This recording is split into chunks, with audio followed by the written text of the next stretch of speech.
Magnetic material.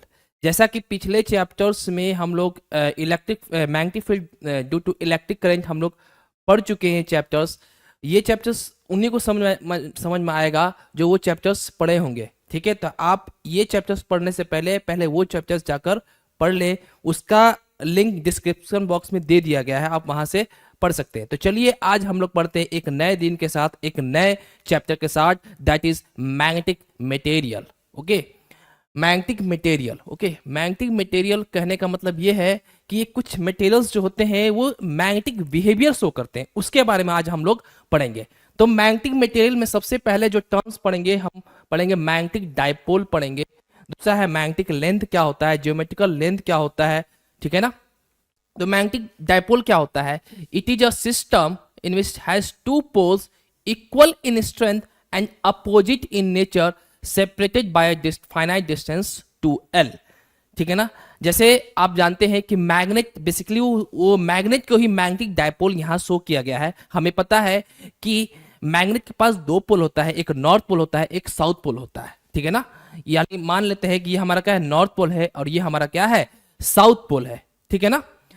Okay, तो इसका जो पोल स्ट्रेंथ होता है उसको हम लोग एम से रिप्रेजेंट करते हैं, जिसको हम लोग south pole and north pole बोलते हैं। इसका पोल स्ट्रेंथ क्या होता है, स्मॉल एम हम लोग बोलते हैं। पिछले क्लास में मैंने बताया था ये सब चीजें। ठीक है ना।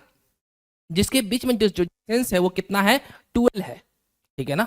ओके, मैग्नेटिक लेंथ क्या होता है? मैग्नेटिक लेंथ वही होता है कि जो दो पोल स्ट्रेंथ के बीच में जो डिस्टेंस होता है, जैसे नॉर्थ पोल और साउथ पोल, उसके बीच में जो डिस्टेंस होता है उसको बोलते हैं मैग्नेटिक लेंथ बोलते हैं। ठीक है ना। तो जैसे ये जो डिस्टेंस है ये वाला, और ये वाला जो डिस्टेंस है ये हमारा क्या है, साउथ पोल, ये हमारा नॉर्थ पोल है। ठीक है, तो दोनों के बीच में जो डिस्टेंस है वो हमारा क्या है, 12 डिस्टेंस है। ओके, तीसरा है what is geometrical length? It is the actual length of the magnet. यानी मैग्नेट का जो एक्चुअल लेंथ होता है उसी को बोलते हैं ज्योमेट्रिकल लेंथ। अब दोनों के बीच में क्या रिलेशन होता है?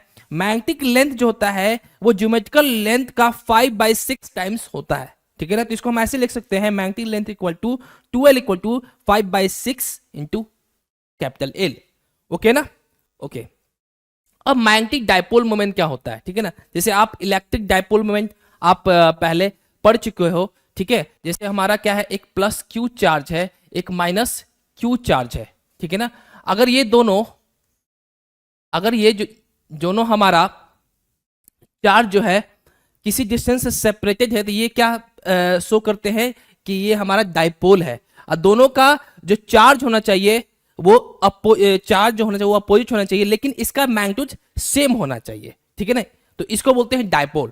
अब डायपोल मोमेंट क्या होता है? डायपोल मोमेंट आपने पढ़ा होगा क्या होता है, P इक्वल टू क्या होता था, Q इंटू 2L। 2L क्या है, distance between the two opposite charges. समझ में आ रहा है चीजें? ठीक है, तो इसको बोलेंगे electric dipole moment. Electric dipole moment का जो डायरेक्शन होता था वो नेगेटिव टू पॉजिटिव होता था। ओके ना। यानी क्या होता है, क्योंकि हमारा इलेक्ट्रिक डायपोल क्या होता है, वेक्टर क्वांटिटी होता है। ओके, उसी तरह इन द सेम वे हमारा क्या है, ये हमारा साउथ पोल है, और ये हमारा क्या है, नॉर्थ पोल है। ठीक है ना। तो अब साउथ पोल और नॉर्थ पोल जो इसका जो नेचर है अपोजिट है, लेकिन इसका जो मैग्नीट्यूड होता है वो सेम होता है। ठीक है ना। तो इसका मतलब ये जो पोल है वो किसी डिस्टेंस से सेपरेटेड है, इसलिए इसको हम लोग मैग्नेटिक डायपोल बोल देते हैं, मैग्नेटिक डायपोल बोल देते हैं। लेकिन मैग्नेटिक डायपोल मोमेंट क्या होता है? मैग्नेटिक डायपोल मोमेंट उसको यही बोल सकते हैं कि मैग्नेटिक डायपोल इक्वल टू इसका पोल स्ट्रेंथ जो होता है, जैसे चार्ज की जगह पे हम यहां पे स्मॉल m लिखेंगे, यानी जो नॉर्थ पोल और साउथ पोल का जो पोल स्ट्रेंथ है उसको हम स्मॉल m से रिप्रेजेंट करते हैं, और दोनों के बीच में डिस्टेंस कितना है, 12 है। ओके, तो ये होता है हमारा मैग्नेटिक डायपोल मोमेंट। अब चूंकि मैग्नेटिक डायपोल मोमेंट भी क्या होता है, इलेक्ट्रिक डायपोल मोमेंट की तरह वेक्टर क्वांटिटी होता है, इसलिए इसका जो डायरेक्शन होता है साउथ टू नॉर्थ की तरफ होता है। ठीक है ना। समझ में आया अच्छे से? इसमें किसी को प्रॉब्लम? ठीक है, तो यही यहां पे हमने लिखा है, देखिए ध्यान से अच्छे से।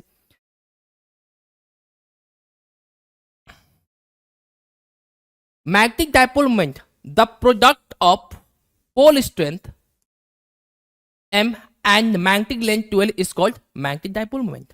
m इक्वल टू क्या होता है, m इंटू 12, जैसा कि हमने बताया। इसका जो एसआई यूनिट होता है वो कितना होता है, एम्पियर मीटर स्क्वायर होता है, ठीक है ना। ओके, अब मैग्नेटिक डाइपोल मोमेंट जो होता है, हमने जो अभी बताया कि क्या होता है, इज वेक्टर क्वांटिटी होता है which is directed from south to north pole along the axis of the magnet. यानी कहने का मतलब यह है कि हमारा जो मैग्नेटिक डाइपोल मोमेंट का जो डायरेक्शन होता है वो एक्सिस के अलोंग होता है और साउथ से नॉर्थ डायरेक्शन की तरफ होता है, ठीक है ना। ओके, आगे बढ़ते हैं। अब magnetic potential energy of a dipole, ये जो टॉपिक है, ये पिछले जो chapters magnetic field due to electric current, वहां पे ये समझा दिया गया है, आप वहां पे आप देख सकते हैं, ठीक है ना। ठीक है, ये सब बता दिया गया। ओके, अब पढ़ेंगे expression for period of angular oscillation of bar magnet. देखिए, जो बार मैग्नेट है बेसिकली जब मैग्नेटिक फील्ड में जब आता है तो वो भी ऑसिलेट करता है, उसको हम थोड़ा सा अच्छे से बताते हैं कि कैसे वो ऑसिलेट करता है। ओके ना, सपोज कीजिए कि जैसे ये हमारा क्या है, एक मैग्नेटिक फील्ड है, ध्यान से देखिएगा, ये क्या है, हमारा मैग्नेटिक फील्ड है। ओके ना, ये क्या है, मैग्नेटिक फील्ड है। ओके, अच्छे समझिएगा। ओके, अब मैं क्या करता हूं कि जैसे देखो ध्यान से, जैसे ये हमारा क्या है, मैग्नेटिक फील्ड का डायरेक्शन इधर है, तो अगर ये हमारा नॉर्थ पोल है, ये हमारा साउथ पोल है, समझ में आया, तो इस पे इस तरफ फोर्स लग रहा है F और इस पे इस तरफ फोर्स लग रहा है F। यानी ये कैसे लग रहा है, नॉर्थ पोल पे फोर्स इस डायरेक्शन में लग रहा है मैग्नेटिक फील्ड की वजह से, और साउथ पोल फोर्स इसके वजह से लग रहा है, क्योंकि हमें पता है कि मैग्नेटिक फील्ड का डायरेक्शन क्या होता है, नॉर्थ टू साउथ डायरेक्शन में होता है। तो यहां पे अगर नॉर्थ है और यहां पे साउथ है, तो ये जो है पोल है वो साउथ के साथ अट्रैक्ट होगा, और यहां वाला जो साउथ पोल है वो नॉर्थ पोल के साथ अट्रैक्ट होगा। समझ में आया अच्छे से, इसमें किसी को डाउट? ओके, अब आप खुद सोचिए क्या होगा। देखो ध्यान से कि ये इधर की तरफ फोर्स लग रहा है, ये इधर फोर्स लगेगा, तो ये किधर आने चाहेगा, ऐसे आने की कोशिश करेगा।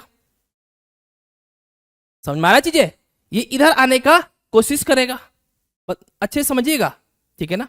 जब इधर आने की कोशिश करेगा, ठीक है, तो ये आते आते फिर ऐसे हो जाएगा, लेकिन हम चाहते हैं कि इस पे कुछ वर्क करें, इस पे कुछ काम करें, समझिएगा बात को, ठीक है ना। तो इस पे जब हम काम करेंगे तो मान लेते हैं कि इसको हम क्या करते हैं, इस पे हम फोर्स लगाते हैं, यानी इस पे हम एक बाहर से फोर्स देते हैं, और वो बाहर का जो फोर्स देंगे, ठीक है, वो हमें टॉर्क डेवलप क्रिएट होगा। तो हम क्या करेंगे, इसको ऐसे घुमाएंगे, यानी ऐसे घुमाएंगे, तो इसके अंदर इस मैग्नेट के ऊपर जो हमारा लगेगा वो टॉर्क डेवलप होगा, जिसको हम लोग टॉर्क एक्सटर्नल टॉर्क बोलेंगे, जिसको हम लोग क्या बोलेंगे, डिफ्लेक्टिंग टॉर्क इसको बोलेंगे। अब आप खुद सोचिए कि जब मैं इस पे एक्सटर्नल टॉर्क ऐसे देता हूं, ठीक है, ओके, जब देता हूं तो अब ये चूंकि यहां पे एक ये फोर्स जो लग रहा है, ये कौन सा फोर्स है, मैग्नेटिक फोर्स है बेसिकली, तो ये क्या करेगा, ये इस मैग्नेट को ये इधर लाने की कोशिश करेगा, यानी इस मैग्नेट के ऊपर, यानी इस मैग्नेट के ऊपर मैं जो एक एक्सटर्नल फोर्स लगा रहा हूं, तो इसके ऊपर जब हम किसी भी फोर्स के अगेंस्ट काम करते हैं, ठीक है, तो उसके अंदर हमारा पोटेंशियल एनर्जी स्टोर हो जाता है, यानी एनर्जी स्टोर होता है, उस एनर्जी को बोलते हैं मैग्नेटिक पोटेंशियल एनर्जी। खैर उस पर नहीं जाना है ना। तो जैसे ही मैं यहां पे टॉर्क एक्सटर्नल लगा रहा हूं, ठीक है, तो क्या होगा, इस फोर्स की वजह से ये जो है ये इधर आने का कोशिश करेगा, और ये जो टॉर्क होगा, ये टॉर्क कौन सा होगा, रिस्टोरिंग टॉर्क होगा, ठीक है ना। जैसे हम स्प्रिंग पर ऐसे फोर्स लगाते हैं तो उस स्प्रिंग पे क्या लगता है, रिस्टोरिंग फोर्स लगता है इस डायरेक्शन में।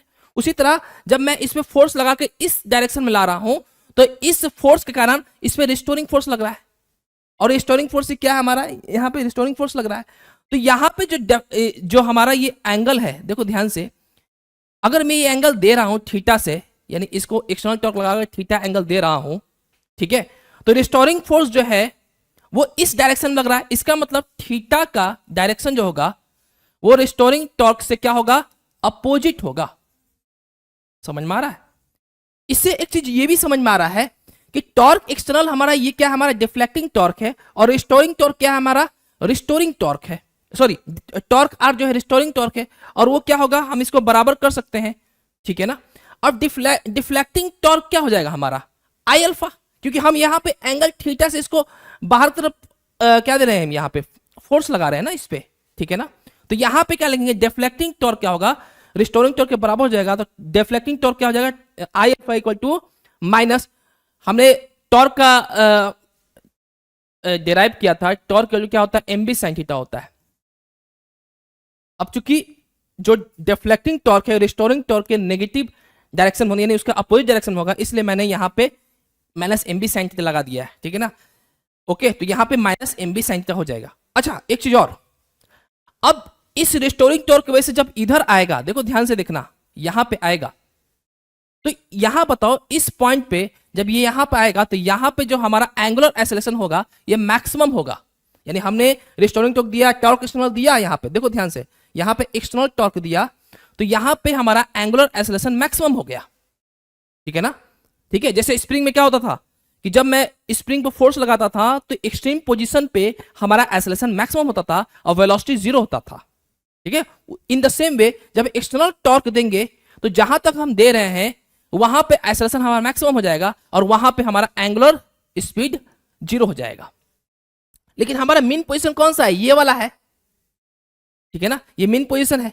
जब ये मीन पोजीशन है तो यहां पे हमारा ओमेगा क्या हो जाएगा, मैक्सिमम हो जाएगा, यानी ये वाला पॉइंट, ये वाला दिस वन, यहां पे हमारा ओमेगा मैक्सिमम हो जाएगा। अब ओमेगा जब मैक्सिमम हो जाएगा, ठीक है ना, तो ड्यू टू इनर्शिया, इनर्शिया के कारण ये यहां पे रुकेगा नहीं, ये इधर आ जाएगा, ऐसे आ जाएगा, समझ में आ रही चीजें। तो जब ये ऐसे आएगा, ठीक है, जब ये ऐसे यहां पे पहुंचेगा, यानी यहां पे पहुंचेगा, यानी यहां पे क्या होगा, ये भी एक्सट्रीम पॉइंट हो गया। तो अब चूंकि एक्सेलरेशन यहां पे मैक्सिमम हो जाएगा, यहां पे एंगुलर एक्सेलरेशन मैक्सिमम हो जाएगा, तो उसकी वजह से ये इधर मूवमेंट करेगा, इधर मूवमेंट करते करते फिर यहां पे हमारा ओमेगा मैक्सिमम हो जाएगा। तो ये ऐसे ऐसे मूवमेंट करते रहेगा, ऐसे ऐसे ऐसे करके मूवमेंट करते रहेगा, ठीक है ना। तो ये क्या हो रहा है, एक प्रकार से ये ऑसिलेशन हो रहा है, यानी सिंपल हार्मोनिक मोशन हो रहा है, ठीक है ना। ओके, तो यही चीज हमको डिफाइन करना है कि इसका टाइम पीरियड क्या होगा, ठीक है ना। तो जैसा हमने बताया अभी कि हमारा आई अल्फा क्या हो जाएगा, minus M B sine theta हो जाएगा, ठीक है ना। तो यहां पे माइनस एम बी साइन लिख दिया। अब अल्फा क्या होता है, व्हाट इज अल्फा, जैसे आपने पढ़ा होगा कि ए इक्वल टू होता है dv बाई डी टी, और इसको ऐसे लिख सकते हैं d by D S by D T into D T, ऐसे लिख सकते हैं ना। इसको क्या लिख सकते हैं, D square by D T square. उसी तरह रोटेशन में अल्फा क्या हो जाता है हमारा, D square theta by D T square हो जाता है। तो यहां हमने वही लिखा है, I D square theta by D T square equal to minus M B sine theta, ठीक है। I is the moment of inertia. अब आई को इधर ले जाएंगे तो क्या होगा, D square theta by D T square equal to क्या रहेगा, minus M B by I into sine theta. अब हम क्या करेंगे, थीटा जो है बहुत ही स्मॉल है, तो हम साइन थीटा की जगह पे थीटा लिख सकते हैं। तो जब ये लिख सकते हैं तो जो हमारा इक्वेशन जो फॉर्म होगा वो क्या होगा, देखो ध्यान से, वो होगा D square theta by D T square equal to minus M B by I into theta. This is the equation of simple harmonic motion, ठीक है ना। ये क्या है हमारा, ये हमारा अल्फा है। जैसे हमारा कंडीशन क्या होता है सिंपल हार्मोनिक मोशन का, ए इक्वल टू होता है, जैसे अगर लीनियर सिंपल हार्मोनिक मोशन की बात करें तो उसका कंडीशन क्या होता है हमारा, माइनस ओमेगा स्क्वायर एक्स होता है।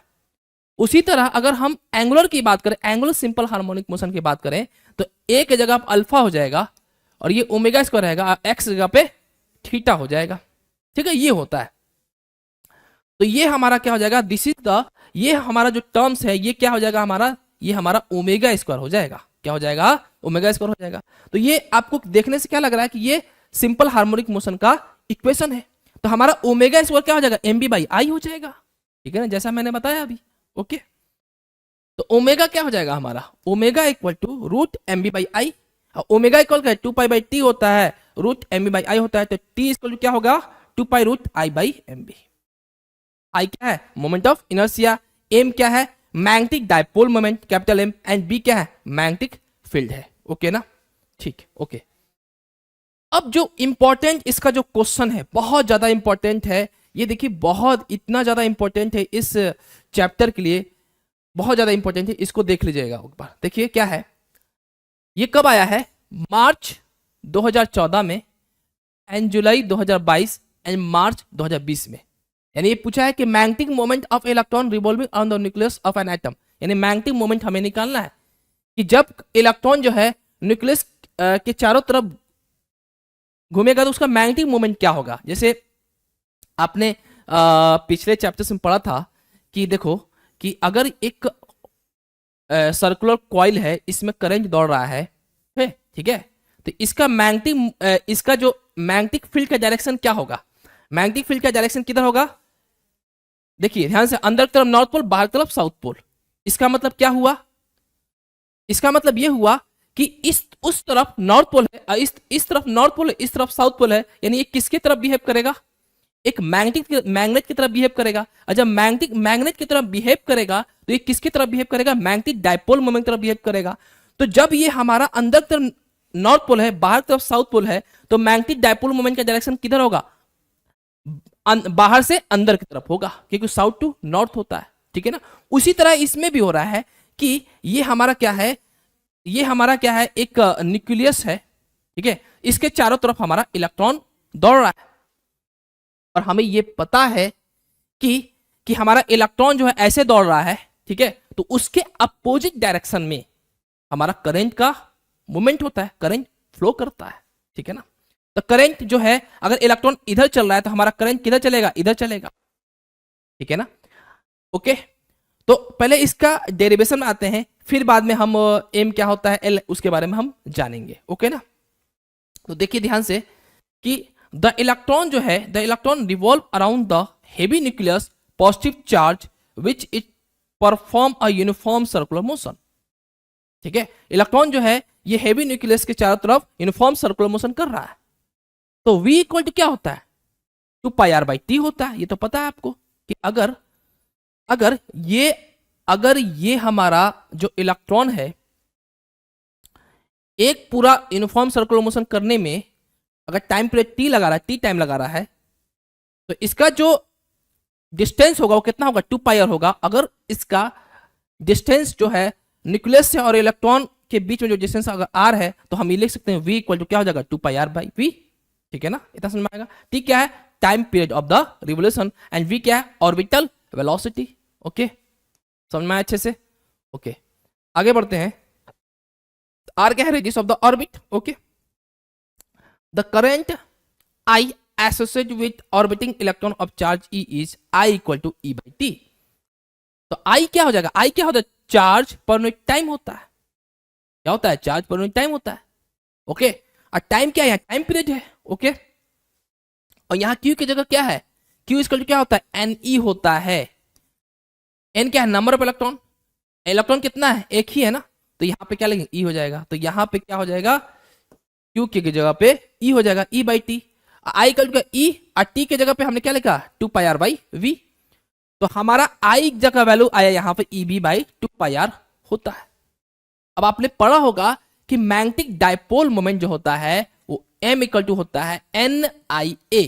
A क्या है, नंबर ऑफ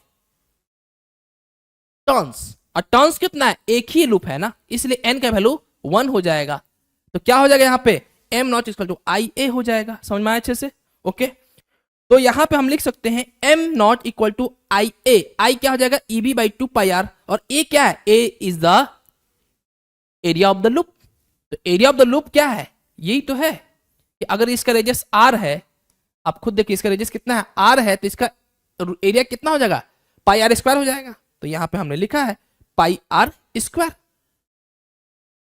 क्या हो जाएगा, πr² हो जाएगा। तो M0 इक्वल टू क्या हो जाएगा, EBR/2 हो जाएगा। तो ये 2014 में पूछा था कि EVR/2 प्रूफ कीजिए, ठीक है ना। लेकिन इसको थोड़ा सा और आगे बढ़ाते हैं, ठीक है। क्या करते हैं, M0 इक्वल टू EVR/2 करेंगे इनटू ME/m, यानी मास ऑफ इलेक्ट्रॉन से मल्टीप्लाई करेंगे और मास ऑफ इलेक्ट्रॉन से डिवाइड करें तो कोई फर्क पड़ने वाला नहीं है, ठीक है ना। ओके ना।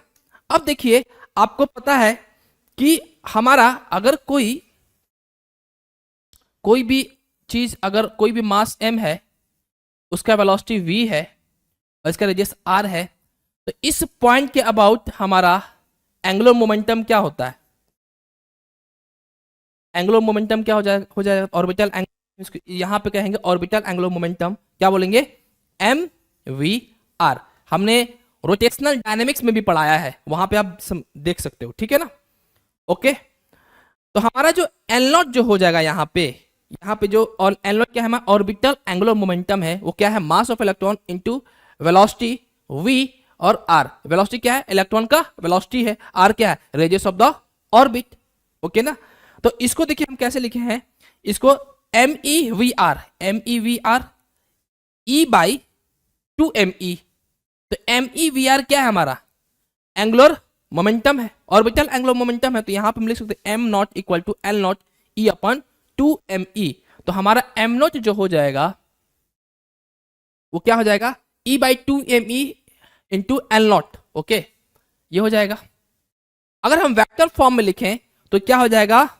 M naught vector equal to minus E by 2me L naught vector. यह नेगेटिव साइन ये इंडिकेट करता है कि orbital magnetic moment is in the opposite direction of orbital angular momentum. ये क्या होगा? ये क्या है? This is the orbital magnetic moment है, और ये क्या है? ऑर्बिटल एंगुलर मोमेंटम है। ये बेसिकली किसके वजह से आ रहा है? ये आ रहा है इलेक्ट्रॉन की वजह से आ रहा है, और ये बेसिकली किसकी वजह से आ रहा है? ये करंट की वजह से आ रहा है, ठीक है? तो करंट और इलेक्ट्रॉन का डायरेक्शन अपोजिट है, इसलिए इसका अपोजिट क्या डायरेक्शन क्या होगा? अपोजिट आएगा। आप खुद देख सकते हो कि अगर हमारा ये है अगर हमारा करंट ऐसे दौड़ रहा है, ठीक है? तो करंट अगर ऐसे दौड़ रहा है, अगर इलेक्ट्रॉन देखो, इलेक्ट्रॉन कैसे दौड़ रहा है? ऐसे ऐसे, ठीक है? तो करंट अगर ऐसे दौड़ रहा है, ठीक है, तो करंट ऐसे दौड़ रहा है, तो हमारा जो मैग्नेटिक डायपोल मोमेंट का जो डायरेक्शन आएगा वो किधर आएगा? इस तरफ आएगा। और एंगुलर ऑर्बिटल मोमेंटम की वजह से इलेक्ट्रॉन की वजह से डायरेक्शन किधर आएगा? इस तरफ आएगा, ठीक है? तो यहां पे आप देख सकते हो ये फिगर में ये क्या रहा है? ये हमारा क्या है? This is the orbital angular momentum. Angular momentum ये क्या हमारा? ऑर्बिटल मैग्नेटिक मोमेंट है, ठीक है ना? इसलिए यहां पे नेगेटिव साइन दिया गया है। तो ये बहुत ही ज्यादा इंपॉर्टेंट है, आप इसको देख लेना, ठीक है ना? गायरोमैग्नेटिक रेशियो, ठीक है ना? जैसे यहां पे क्या आया है, देखो ध्यान से, हाँ ओके, यहां पे हमने क्या लिखा था कि M naught equal to E by 2me L not.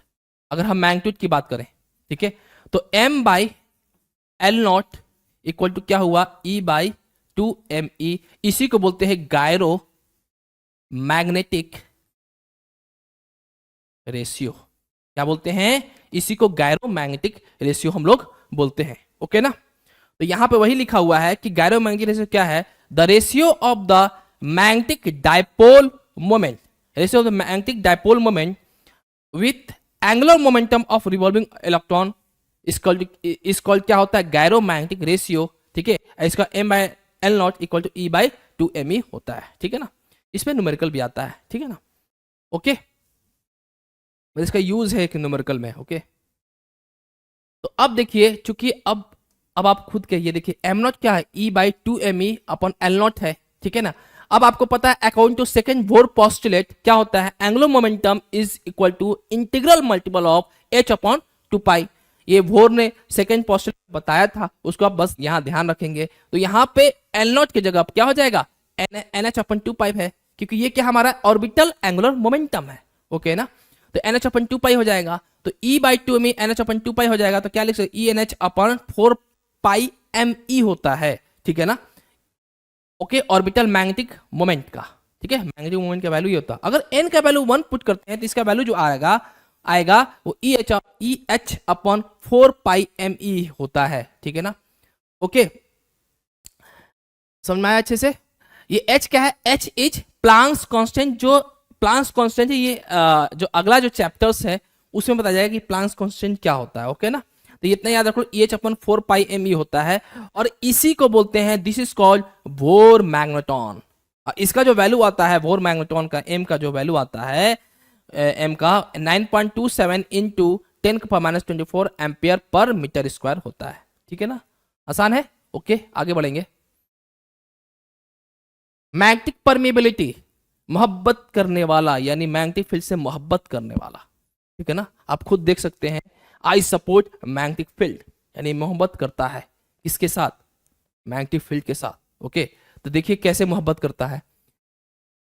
It is the ability of material to permit the passes of magnetic line of forces through it, यानी मैग्नेटिक परमेबिलिटी जो है ये एक मटेरियल का एक प्रॉपर्टी होता है, इसका एक एबिलिटी होता है कि वो ज्यादा से ज्यादा क्या चाहता है कि उस मटेरियल के अंदर मैग्नेटिक फील्ड लाइन पास करे, ठीक है ना। ये बिल्कुल उसके विपरीत है परमिटिविटी के, ठीक है ना। परमिटिविटी में क्या है, कोई इलेक्ट्रिक फील्ड को, मतलब परमिटिविटी क्या होता है, परमिटिविटी वो होता है कि मटेरियल का प्रॉपर्टी होता है जो इलेक्ट्रिक फील्ड को अपने मटेरियल में पास होना नहीं चाहता है, लेकिन यहां पे मैग्नेटिक फील्ड को सपोर्ट करता है, ठीक है ना, यानी उस पास करना चाहता है, ठीक है ना। तो ये हमारा क्या है, मैग्नेटिक परमियाबिलिटी। ओके, तो यहाँ पे क्या लिखा हुआ आप देख सकते हैं कि ये हमारा मैग्नेट है, इसके अंदर क्या है, मैग्नेटिक फील्ड, वो चाहता है कि जितना ज्यादा इसके अंदर मैग्नेटिक फील्ड जाए, तो क्या लिखो, आई सपोर्ट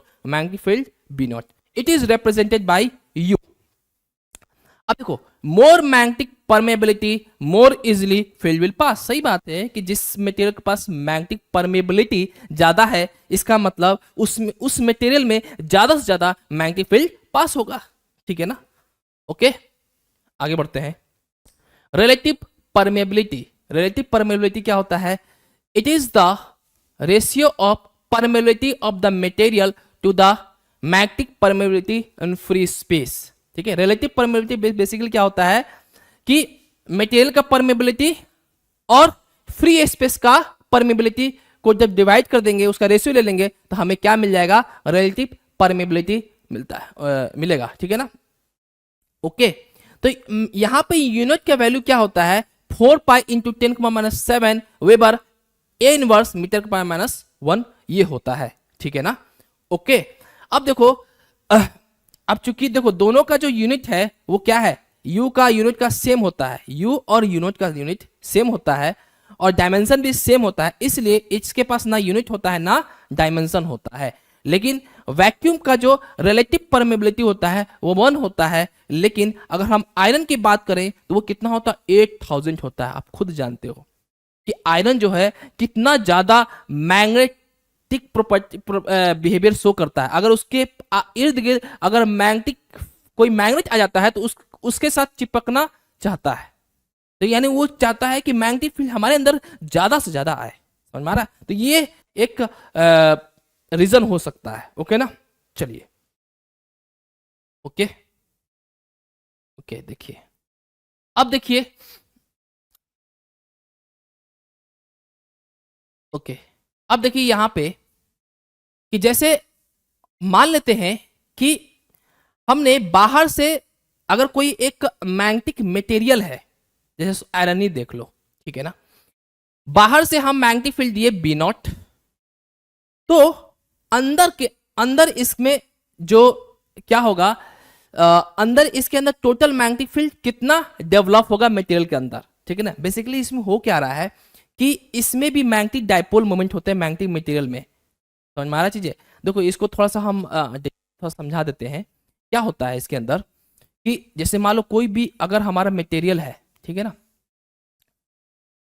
ठीक है, तो मैग्नेटिक कोई भी मटेरियल है, ठीक है ना, तो वो क्या है, अपना मैग्नेटिक डाइपोल मोमेंट शो करता है, ठीक है ना, ऐसे ऐसे रहता है, जो मैग्नेटिक मटेरियल की बात कर रहे हैं, ठीक है ना, ठीक है।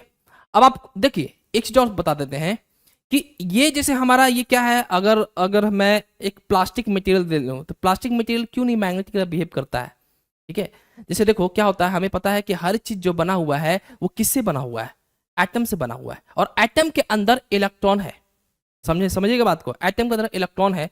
जब इलेक्ट्रॉन मूव करेगा तो उसके अंदर क्या आएगा, मैग्नेटिक डाइपोल मोमेंट आएगा। तो आपको ये सब मैग्नेटिक डाइपोल मोमेंट आएगा, इसका मतलब ये हुआ कि वो मैग्नेटिक बिहेवियर शो करना चाहिए अगर उसके पास मैग्नेटिक डाइपोल मोमेंट है तो। लेकिन क्यों नहीं प्लास्टिक का जो मटेरियल है वो क्यों नहीं मैग्नेटिक बिहेवियर शो करता, आयरन क्यों मैग्नेटिक बिहेवियर शो करता है, आखिर रीजन क्या है, क्यों मैग्नेट बिहेवियर शो करता है, आखिर रीजन क्या है? तो रीजन ये है कि देखो कि अगर हमारा जैसे प्लास्टिक की बात करें तो प्लास्टिक का जो मटेरियल है उसके अंदर बहुत सारे इलेक्ट्रॉन है।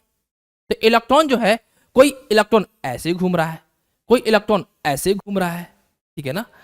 तो अगर दो ही इलेक्ट्रॉन की बात करें मैं, तो अगर इधर घूम रहा है तो इसके इसके वजह से जो हमारा मैग्नेटिक डायपोल मोमेंट का जो डायरेक्शन आएगा वो इधर आएगा, और इसके वजह से जो घूम रहा है, जैसे देखो एक, जैसे क्या है कि अगर एक हमारा इलेक्ट्रॉन इधर घूम रहा है, ठीक है, और एक इलेक्ट्रॉन जो है ऐसे घूम रहा है, ठीक है,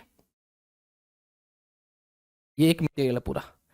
तो इसके वजह से देखो, इसके अपोजिट में करंट होता है, तो करंट का डायरेक्शन किधर आएगा? इस तरफ आएगा ना। तो इसके वजह से मैग्नेटिक डायपोल मोमेंट जो आएगा वो इधर आएगा, और इसके वजह से इधर आएगा। तो दोनों क्या होगा? कैंसिल आउट हो जाएगा ना, ठीक है ना। तो ऐसे ही क्या होता है कि हमारा जो नेट जो मैग्नेटिक डायपोल मोमेंट आता है किसमें? हमारा प्लास्टिक मटेरियल में, ठीक है, वो क्या होता है? जीरो हो जाता है। लेकिन आयरन में भी हो जाता है, जो नेट डायपोल मोमेंट है वो जीरो होता है। लेकिन क्या होता है कि जब मैग्नेट के संपर्क में जब आता है तो जो मैग्नेटिक मटेरियल होते हैं वो क्या हो जाते हैं? वो उसके साथ मैग्नेट साथ अट्रैक्ट करते हैं। क्यों? इसलिए होता है क्योंकि जैसे मान लो ये मैग्नेटिक मटेरियल है, ठीक है, जब मैंने मैग्नेटिक फील्ड दिया, ध्यान से देना, मान लो मैग्नेटिक फील्ड दिया मैंने बी नॉट, ओके, तो ये जो डायपोल मोमेंट जो रैंडमली जो है ओरिएंटेड है, वो क्या होगा? मैग्नेटिक फील्ड के डायरेक्शन में आ जाएगा। और वो कैसे आ जाएगा? देखो ऐसे आ जाएगा, ऐसे आ जाएगा, ठीक है, ठीक है। तो इसका मतलब ये क्या होगा? ये जो हमारा मटेरियल जो है ये क्या हो गया? मैग्नेटाइज हो गया, जिसको बोलते हैं मैग्नेटाइजेशन। अब मैग्नेटाइजेशन क्या होता है कि net dipole moment per unit volume, जो अभी मैं बताने वाला हूं, ठीक है ना। तो इसके अंदर क्या हो जाएगा? मैग्नेटाइजेशन आ जाता है। तो अब इसके अंदर हमने जो मैग्नेटिक फील्ड दिया और इसके अंदर मैग्नेटाइजेशन आ गया, तो हमारा जो नेट मैग्नेटिक फील्ड आया वो क्या हमारा? बी है। तो टोटल मैग्नेटिक फील्ड जो है मटेरियल में वो बी आ गया, और एक्सटर्नल मैग्नेटिक फील्ड कितना? बी नॉट आ गया, ठीक है ना। तो वही यहां पे दिखा रहा है, ठीक है ना। अब जो क्लासिफिकेशन ऑफ सबस्टांस, अब यूआर जो रिलेटिव परमेबिलिटी जो था, वो बताता है कि कौन सा मटेरियल हमारा मैग्नेटिक सब्सटेंस है, कौन नॉन मैग्नेटिक सब्सटेंस है, ओके ना। तो जिसका नॉन मैग्नेटिक सब्सटेंस कौन होते हैं? जिसका रिलेटिव परमेबिलिटी 1 होता है, ठीक है ना। और मैग्नेटिक सब्सटेंस कौन होते हैं? जिसका रिलेटिव परमेबिलिटी 1 नहीं होता है। और 1 किसका किसका होता है? नॉन मैग्नेटिक मटेरियल कौन कौन कौन कौन से होते हैं? एयर होता है। यहां पे नॉन मैग्नेटिक सब्सटेंस कहने क्या मतलब है कि जो मैग्नेट के संपर्क में आने से वो ये सब मटेरियल उसके साथ अट्रैक्ट नहीं होते हैं, ठीक है ना। तो यहां air, cotton, glass, would, plastic, mica, rubber, ये मैग्नेट से अट्रैक्ट नहीं होते हैं। और मैग्नेटिक सब्सटेंस को भी 3 कैटेगरी में डिवाइड किया गया है, ठीक है ना। जिसका रिलेटिव परमेबिलिटी लेस देन 1 आए तो वो कौन सा मटेरियल होते हैं? अगर उसका रिलेटिव परमेबिलिटी 1 से ज्यादा आए और 1 से बहुत ज्यादा आए तो कौन सा हमारा मैग्नेटिक मटेरियल होते हैं, ठीक है ना। तो आइए देखते हैं मैग्नेटिक सब्सटेंस। मैग्नेटिक सब्सटेंस जैसे हमारा डायमैग्नेटिक सब्सटेंस जो होते हैं उसका जो रिलेटिव परमेबिलिटी होता है वो 1 से कम होता है। ज्यादा भी कम नहीं होता लेकिन 1 से कम होता है, ओके ना। यानी इसका जो वैल्यू आता है वो नेगेटिव में आता है। लेकिन सुपर कंडक्टर एक होता है, सुपर कंडक्टर, उसका जो रिलेटिव परमेबिलिटी होता है वो -1 होता है, ठीक है ना। ये टेक्स्ट बुक में दिया हुआ है, वहां पढ़ सकते हो, ठीक है ना। अब डायमैग्नेटिक सब्सटेंस कौन से होते हैं? एंटीमोनी, बिस्मथ होते हैं, कॉपर होता है, क्वार्ट्ज होता है, वाटर होता है, एक्सेट्रा। अब पैरामैग्नेटिक कौन होता है? जिसका रिलेटिव परमेबिलिटी 1 से क्या होता है? ज्यादा होता है। अब ज्यादा मतलब कि 1 से ज्यादा, इसका मतलब बहुत ज्यादा बिग, ज्यादा अमाउंट में नहीं होता है, लेकिन 1 से ज्यादा होता है, ये कहने का मतलब है। Aluminium, chromium, manganese, lithium, platinum, ठीक है ना। अब फेरो मैग्नेटिक मटेरियल कौन से होते हैं? ये क्या है? उसका रिलेटिव परमेबिलिटी होता है जो होता है 1 से बहुत ही ज्यादा होते हैं। और वो कौन कौन होते हैं? आयरन होता है, कोबाल्ट होता है, निकल होता है। देखो पैरामैग्नेटिक और फेरोमैग्नेटिक जो मटेरियल होते हैं बेसिकली दोनों सेम होता है, दोनों का जो कैरेक्टरिस्टिक बिहेवियर सब सेम होता है, लेकिन इसमें पैरामैग्नेटिक मटेरियल कुछ कम शो करता है चीजें, और फेरोमैग्नेटिक बहुत ही ज्यादा अमाउंट में करता है, ठीक है ना। वो जब अभी मैं डायमैग्नेटिक, पैरामैग्नेटिक और फेरोमैग्नेटिक सब्सटेंस जो है बाद में आपको बताऊंगा कि तीनों में डिफरेंस क्या है, अच्छे से आपको बताऊंगा उस चीज को, ठीक है ना, क्योंकि वो बहुत ज्यादा इंपॉर्टेंट है, उसको हम अलग से बनाया हूं, ठीक है। ये तो यहाँ पे चीजें था इसलिए मैंने बता दिया कि ये कौन कौन से होते हैं, ठीक है ना, मैग्नेटिक सब्सटेंस में कौन कौन सा आते हैं, ठीक है ना, वो मैंने बताया। इसका बहुत ही डिटेल में बताया जाएगा अभी, ठीक है। अब मैग्नेटाइजेशन जो मैंने अभी बताया कि the ratio of net magnetic dipole moment to the volume of material is called magnetisation. यानी कहने का मतलब क्या है कि जैसे हमने क्या किया कि कोई भी मटेरियल ऐसे है, ठीक है ना, चाहे किसी के एक्सटर्नल मैग्नेटिक फील्ड के संपर्क में आ, चाहे जैसे भी हो, वो जो है जो नेट मैग्नेटिक डाइपोल मोमेंट जो आ रहा है वो समझ जाओ कि इस डायरेक्शन में आ रहा है, इस डायरेक्शन में आ रहा है ना, इस डायरेक्शन में आ रहा है नेट मैग्नेटिक डाइपोल मोमेंट। तो ये कह रहा है कि एक यूनिट वॉल्यूम में जितना भी नेट मैग्नेटिक डाइपोल मोमेंट होगा उसको बोलते हैं मैग्नेटाइजेशन। क्या बोलेंगे? मैग्नेटाइजेशन हम बोल देंगे। अब चूंकि ये वेक्टर क्वांटिटी होता है, इसका ऐसा यूनिट जो होता है एम्पेयर पर मीटर होता है, ठीक है। इसका डायमेंशन क्या होता है? L inverse m0 t/0 I होता है, ठीक है। मैग्नेटाइजेशन डिपेंड्स किस पे करता है? नेचर ऑफ द मटेरियल पे डिपेंड करता है। समझ में आया अच्छे से? इसमें किसी को डाउट? ओके, चलो आगे बढ़ते हैं, ठीक है, ओके। अब देखिए, total magnetic field inside the material when it place in the solenoid, ठीक है। देखिए अब क्या है, बेसिकली हमने मैग्नेटिक मटेरियल लिया और उसको मैंने क्या किया, उस मैग्नेटिक मटेरियल के ऊपर मैग्नेटिक फील्ड दे दिया। यानी मैग्नेटिक फील्ड दे दिया मतलब क्या? इसका मतलब यह हुआ कि मैंने क्या किया, एक मैग्नेटिक मटेरियल यहां पे ऐसे दे दिया, ठीक है ना। ये मैग्नेटिक मटेरियल है और इसके ऊपर मैंने क्या किया, सोलेनॉइड, यानी कहने का मतलब कि सोलेनॉइड के अंदर मैग्नेटिक मटेरियल डाल दिया। अब आपको पता है कि सोलेनॉइड का जो मैग्नेटिक फील्ड जो होता है वो कितना होता है, ऐसे होता है ना। अगर करंट ऐसे फ्लो कर रहा है तो हमको पता है कि इसके अंदर मैग्नेटिक फील्ड होता है ऐसे पूरा यूनिफॉर्म होता है, जिसको हम बी कहेंगे। कितना कहेंगे? इसमें कितना दिया है? B0 बोला है, ओके, B0 बोला है, ओके। और ये कितना होता है? म्यू कितना होता है? म्यू0 NI होता है। कितना होता है? म्यू0 NI होता है। इतना पता है आपको? ओके। अब देखिए यहां पे होता क्या है कि हमारा मैग्नेटिक फील्ड जो है ये किसके अंदर? मैग्नेटिक मटेरियल के अंदर भी प्रोड्यूस होगा। वो किसके वजह से आएगा? वो इसके वजह से आएगा। यानी कहने का क्या मतलब है, आप ऐसे समझो, ठीक है, आप ऐसे समझो, देखो ध्यान से, कि जैसे अभी क्या है कि हमें पता है कि अगर ये मैग्नेटिक मटेरियल है तो ये रैंडमली ऐसे बिहेव कर रहा है, ऐसे रैंडमली ऐसे रहेंगे।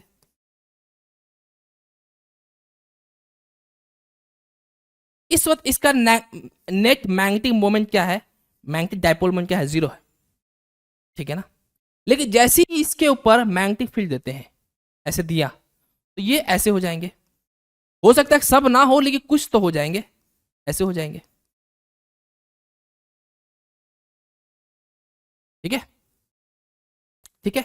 इसका मतलब क्या हुआ कि ये जो इसके अंदर जो मैग्नेटिक फील्ड जो आया उसको हम BM बोल दिए। तो जैसे मैग्नेटिक फील्ड जो आया वो किस पे डिपेंड कर रहा है? अब देखिए इसके अंदर नेट मैग्नेटिक डाइपोल मोमेंट किधर आ रहा है? इस तरफ आ रहा है, इस तरफ आ रहा है ना। तो हमारा मैग्नेटिक फील्ड जो है वो किस पे डिपेंड कर रहा है? मैग्नेटाइजेशन पे डिपेंड कर रहा है। मैग्नेटाइजेशन क्या होता है? Net dipole moment per unit volume. यानी मैग्नेटाइजेशन करने क्या मतलब है कि मतलब मैग्नेटिक डाइपोल मोमेंट करने क्या मतलब है कि वो जो है मैग्नेटिक फील्ड के डायरेक्शन में कितना अलाइन हो रहा है, वो मैग्नेटिक डाइपोल मोमेंट हो जाएगा। तो मैग्नेटाइजेशन ये होता है कि एक यूनिट वॉल्यूम में कितना नेट डाइपोल मोमेंट होगा, उसको बोलते हैं मैग्नेटाइजेशन। तो हमारा जो BM है वो किस पे डिपेंड करेगा? हमारा मैग्नेटाइजेशन पे डिपेंड करेगा, ठीक है ना। अब इसको हम किसी कांस्टेंट के साथ ये करेंगे, इस प्रोपोर्शनल साइन को हटाएंगे तो क्या लिखेंगे, B M equal to mu naught M, ठीक है, इतना समझ में आ गया। तो हमारा जो बी नॉट जो हम बाहर से जो दे रहे हैं सोलेनोइड के द्वारा मैग्नेटिक फील्ड, वो ये हो जाएगा म्यू नॉट एन आई हो जाएगा, और इसको हम क्या बोलेंगे, एन आई को म्यू नॉट एच बोलेंगे। एच को बोलते हैं इसको बोलते हैं मैग्नेटिक इंटेंसिटी, क्या बोलेंगे, मैग्नेटिक इंटेंसिटी। ये किसके वजह से आया, सोलेनोइड की वजह से आया।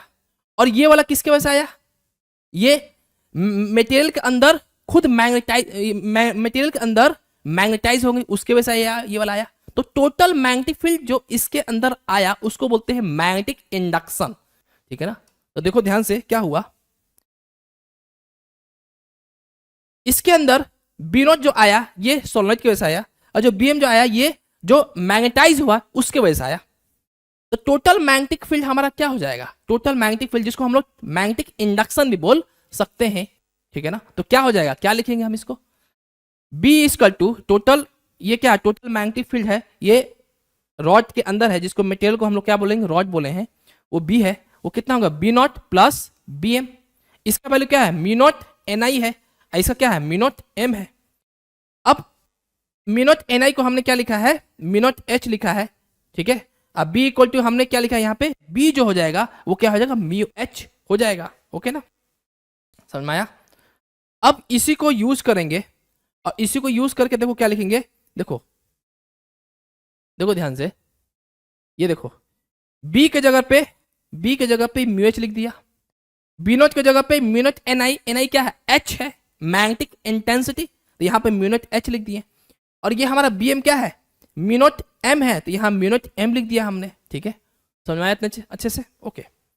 अब क्या करेंगे, इस टर्म्स को, यानी हमने म्यू नॉट एच टर्म्स से डिवाइड कर देंगे सब, L H S R H S, we divide the all the terms by mu naught H. तो क्या हो जाएगा, mu H by mu naught H equal to mu naught H upon mu naught H plus mu naught M upon mu naught H, ठीक है। तो mu by mu naught equal to क्या हो जाएगा, ये 1 हो जाएगा, plus M by H. Mu by mu naught जो होता है वो क्या होता है, रिलेटिव परमेबिलिटी होता है, जैसे हमने अभी बताया, ठीक है। और ये 1 प्लस एम बाई एच जो हुआ, इसी को बोलते हैं मैग्नेटिक ससेबिलिटी, क्या बोलेंगे, तो ये रिलेशन आप याद रखिएगा। तो रिलेटिव परमेबिलिटी बेसिकली क्या होता है, 1 प्लस मैग्नेटिक ससेबिलिटी होता है। तो this is the relation between the relative permeability U R and magnetic susceptibility X M of the material, ठीक है ना, समझ में आया, ओके। अब मैग्नेटिक ससेबिलिटी बेसिकली क्या होता है ना, ये क्वेश्चन पूछ देता है, question what is magnetic susceptibility, है ना। तो मैग्नेटिक ससेबिलिटी बेसिकली क्या होता है, ये m बाई एच का रेशियो होता है ना, m बाई एच का रेशियो होता है। तो क्या लिखा हुआ है यहाँ पे आप देख सकते हो, it is defined as the ratio of magnetization, ठीक है, m induce in the material to the magnetizing force h applied on it. तो h जो आया है ये किसके वजह से, ये मैग्नेटिक इंटेंसिटी बेसिकली है, जिसको हम मैग्नेटिक फोर्स भी बोला जा सकता है। ये क्या है हमारा h क्या है, मैग्नेटिक इंटेंसिटी भी है, और इसको मैग्नेटाइजिंग फोर्स भी बोल सकते हैं, ठीक है ना। तो अगर m बाई एच का जो रेशियो लेंगे, यही क्या है हमारा मैग्नेटिक ससेबिलिटी है, ठीक है ना। तो ये डेफिनेशन पूछता है एग्जाम में, आप कर सकते हो, ठीक है ना, ओके, समझ में आया, ओके। तो इसका मतलब यह हुआ कि अगर हमारा XM यानी मैग्नेटिक ससेबिलिटी, जिसको हम लोग काई बोलते हैं, अगर उसको ये इंक्रीज करेगा तो इसका मतलब कि वो ज़्यादा इजी से मैग्नेटाइज होगा, यानी जिस मटेरियल का मैग्नेटिक ससेबिलिटी जितने ज़्यादा होगा वो जल्दी से जल्दी मैग्नेटाइज होगा, यानी कहने का मतलब ये कि मैग्नेटाइजेशन जल्दी होगा वो मटेरियल, ठीक है ना, वो शो करेगा, ओके, समझ में आया, इसमें किसी को डाउट है क्या, ओके। तो नेक्स्ट पढ़ेंगे magnetic properties of material, behavior of the materials when they are placed in the external magnetic field. Magnetic material are classified into 3 main types. कहने का मतलब ये है कि अगर हम मटेरियल्स को, ठीक है, किसी भी एक्सटर्नल मैग्नेटिक फील्ड में रखते हैं तो उसको हमने देखा कि डिफरेंट मटेरियल्स जो है वो डिफरेंट बिहेवियर शो कर रहा है, ठीक है। तो जब मैंने देखा कि उस मटेरियल्स को मैंने 3 पार्ट्स में क्लासिफाइड कर दिया है, ठीक है ना, और वो मटेरियल कौन कौन से वो देखेंगे। पहला है डायामैग्नेटिक मटेरियल, दूसरा है पैरामैग्नेटिक मटेरियल एंड तीसरा है फेरोमैग्नेटिक मटेरियल। यानी डायामैग्नेटिक मटेरियल को अगर हम एक्सटर्नल मैग्नेटिक फील्ड में जब हम रखेंगे तो इसका बिहेवियर डिफरेंट शो होगा। फिर पैरामैग्नेटिक मटेरियल को अगर एक्सटर्नल मैग्नेटिक फील्ड में रखेंगे तो इसका भी डिफरेंट बिहेवियर शो करेगा, और उसी तरह हमारा फेरोमैग्नेटिक मटेरियल बिहेवियर शो करेगा। तो सबसे पहले हम क्या करते हैं कि थोड़ा सा इसके बारे में जान लेते हैं। जैसे कि पहले अभी थोड़ी देर मैंने बताया कि 2 तरह के मटेरियल होते हैं। एक होता है मैग्नेटिक मटेरियल, क्या होता है, मैग्नेटिक मटेरियल, एंड दूसरा होता है नॉन मैग्नेटिक मटेरियल, ठीक है। जब हमारा मैग्नेटिक मटेरियल किसको बोलेंगे, जब हमारा रिलेटिव परमेबिलिटी 1 के बराबर ना हो। और नॉन मैग्नेटिक मटेरियल क्या होता है, जिसका रिलेटिव परमेबिलिटी 1 हो, ठीक है। और इसको 3 हिस्सा में डिवाइड किया गया था कि अगर हमारा रिलेटिव परमेबिलिटी अगर 1 से कम हो तो उसको बोलेंगे डाया मैग्नेटिक मटेरियल। अगर रिलेटिव परमेबिलिटी 1 से ज्यादा हो, ठीक है, रिलेटिव परमेबिलिटी 1 से कम हो तो डाया हो जाएगा, और रिलेटिव परमेबिलिटी 1 से ज्यादा हो तो क्या हो जाएगा हमारा पैरा मैग्नेटिक मटेरियल। अगर रिलेटिव परमेबिलिटी 1 से बहुत ज्यादा हो तो उसको बोलेंगे फेरो मैग्नेटिक मटेरियल। समझ में आया चीजें, ठीक है, ये चीज है। तो थोड़ा सा हम डायमैग्नेटिक देख लेंगे, पैरामैग्नेटिक देख लेंगे, और फेरोमैग्नेटिक मटेरियल थोड़ा सा देख लेंगे कि क्या हो रहा है एक्चुअल में, है ना। तो इसको हम ऐसे समझेंगे यहां पे। तो पहले हम डाया देख लेते हैं, okay, diamagnetic material, diamagnetic material, ठीक है। अभी डायामैग्नेटिक मटेरियल जो है इसके अंदर क्या हो रहा है, देखो हमने बताया था कि डायामैग्नेटिक मटेरियल में बहुत सारे एटम होंगे और एटम के अंदर बहुत सारे इलेक्ट्रॉन होंगे। अब इलेक्ट्रॉन का जो मूवमेंट होता होगा वो डिफरेंट डिफरेंट होता है, समझ में आ रहा है। तो इलेक्ट्रॉन का डिफरेंट मूवमेंट के कारण डायपोल मोमेंट का जो डायरेक्शन होगा वो भी डिफरेंट होगा। वो रेंडमली क्या होगा, ऐसे कोई ऐसे इसका जो डायपोल मोमेंट का जो डायरेक्शन होगा इसका ऐसे होगा, कुछ का ऐसे है, कुछ का ऐसे है, कुछ का ऐसे है, मतलब रेंडमली ओरिएंटेड है। ये कब होगा, जब हम मैग्नेटिक फील्ड नहीं देंगे तब, ठीक है ना। अब इसी डायामैग्नेटिक मटेरियल को मैं क्या करूंगा, एक्सटर्नल मैग्नेटिक फील्ड में इंसर्ट करूंगा, ठीक है ना। यानी कहने का मतलब यह है कि मैंने मैग्नेटिक फील्ड दे दिया, ठीक है। तो जब मैंने एक्सटर्नल मैग्नेटिक फील्ड दे दिया और इसको मैंने क्या किया, डायामैग्नेटिक मटेरियल को मैंने एक्सटर्नल मैग्नेटिक फील्ड में रख दिया, तो देखने को यह मिला कि इसका जो नेट डायपोल मोमेंट का जो डायरेक्शन आता है वो किधर आता है, इस डायरेक्शन में आता है। किधर आता है, इस तरफ आता है। यानी हमारा जो डायपोल मोमेंट है, sorry M, net dipole moment का जो डायरेक्शन होता है वो क्या होता है, साउथ से नॉर्थ होता है, ये होता है ना, ठीक है। तो ये बताओ, हमें पता है कि मैग्नेटिक फील्ड का डायरेक्शन क्या होता है, नॉर्थ से साउथ होता है, ऐसे, ठीक है। लेकिन इसका बिहेवियर हमें देखने को मिला कि जो डायपोल मोमेंट जो होगा उसका डायरेक्शन किधर होगा, ये इस डायरेक्शन हो जाएगा, यानी इस मैग्नेटिक फील्ड के अपोजिट डायरेक्शन में हो जाएगा। और हमें यह भी पता है कि मैग्नेटिक जो मैग्नेटिक डायपोल का जो डायरेक्शन होता है वो क्या होता है, साउथ से नॉर्थ के होता है। तो इधर साउथ हो जाएगा, इधर नॉर्थ हो जाएगा, ये कहने का मतलब है, ठीक है ना। तो नेट डायपोल मोमेंट, इसका मतलब मैग्नेटिक फील्ड जो नेट डायपोल मोमेंट का जो डायरेक्शन आ रहा है वो इस तरफ आ रहा है, किसका, डायामैग्नेटिक मटेरियल में। वो ऐसा इसलिए होता है क्योंकि डायामैग्नेटिक मटेरियल में जो इलेक्ट्रॉन होते हैं वो पेयर में होते हैं, वो पेयर की वजह से ऐसा बिहेवियर शो करते हैं। यानी ये कहने का मतलब ये है कि ये एक्सटर्नल मैग्नेटिक फील्ड वो चाहते ही हैं डायामैग्नेटिक मटेरियल कि हमारे ऊपर एक्सटर्नल मतलब मैग्नेटिक फील्ड इंसर्ट ना हो, ठीक है। तो वो क्या करते हैं, अपना मैग्नेटिक फील्ड जो होता है, यानी कहने का मतलब जो डायपोल मोमेंट का जो डायरेक्शन हो जाएगा वो इस तरफ हो जाता है, ठीक है ना, ओके। तो यहां पे देखिए क्या लिखा हुआ है डायामैग्नेटिक में कि the magnetic substance which when placed in a non-uniform magnetic field tends to move from the stronger to the weaker part of the magnetic field are called diamagnetic substance. अब चूंकि देखिए diamagnetic material खुद जो है वो magnetic field से बचना चाहते हैं, यानी वो चाहते हैं कि हमारे अंदर मैग्नेटिक फील्ड कम से कम आए, तो वो क्या होगा, डायमैग्नेटिक मटेरियल जो मूवमेंट होगा, अगर हमने नॉन यूनिफॉर्म मैग्नेटिक फील्ड दे दिया, क्या दे दिया, नॉन यूनिफॉर्म मैग्नेटिक फील्ड, ये कैसा है, मैग्नेटिक फील्ड कैसा है, नॉन यूनिफॉर्म मैग्नेटिक फील्ड है, तो यहां पे अगर मैग्नेटिक फील्ड लो है और यहां पे हाई है, तो मैग्नेटिक फील्ड का, यानी कहने का मतलब कि dipole moment, magnetic dipole moment का जो डायरेक्शन होगा वो इस तरफ हो जाता है, यानी हाई से लो की तरफ होता है, यानी ये इधर हाई मैग्नेटिक फील्ड है, यहां लो मैग्नेटिक फील्ड है, तो डायमैग्नेटिक मटेरियल क्या होता है, हाई से लो की तरफ, यानी स्ट्रॉन्ग मैग्नेटिक फील्ड से लेकर वीक मैग्नेटिक फील्ड की तरफ हमारा डायमैग्नेटिक मटेरियल रहता है, तो इसी को बोलते हैं डायमैग्नेटिक मटेरियल। कि व्हेन क्या लिखा हुआ है देखो, फिर से एक बार पढ़ लेते हैं, the magnetic substance which when placed in a non uniform magnetic field tends to move from stronger to the weaker part of the magnetic field are called diamagnetic substance. समझ में आया चीजें? इसका एक और डायग्राम देख लो, हमारा उसका डायमैग्नेटिक सब्सटेंस का, ठीक है, देखो